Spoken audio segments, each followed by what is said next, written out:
Sementara itu pemirsa, adanya putusan PSU atau pemungutan suara ulang di Kabupaten Empat Lawang. Masyarakat di Empat Lawang dihimbau untuk selalu menjaga kondusivitas.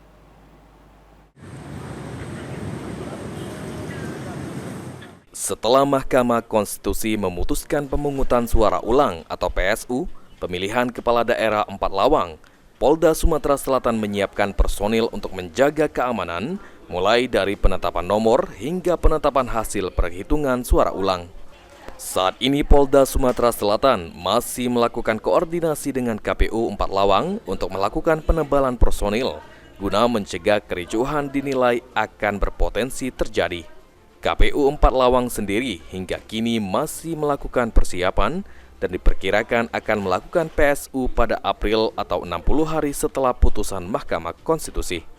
Polda Sumatera Selatan telah menghimbau kepada seluruh masyarakat Empat Lawang untuk bersama-sama menjaga kondusivitas demi terciptanya pemungutan suara ulang yang damai.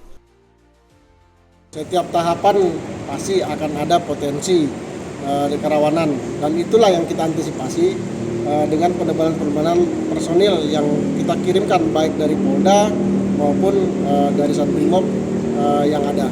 Kami pada saat ini menghimbau masyarakat, terutama di Empat Lawang, ya, ini merupakan pesta demokrasi bagi masyarakat kita Indonesia seluruhnya.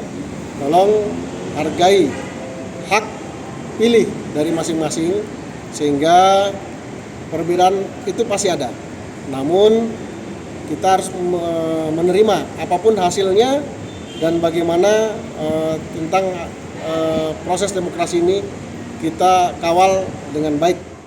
Diketahui pemungutan suara ulang dilakukan setelah MK membatalkan keputusan KPU Empat Lawang nomor 1325 tahun 2024 tentang penetapan hasil pemilihan Bupati dan Wakil Bupati Empat Lawang tahun 2024 tertanggal 2 Desember 2024.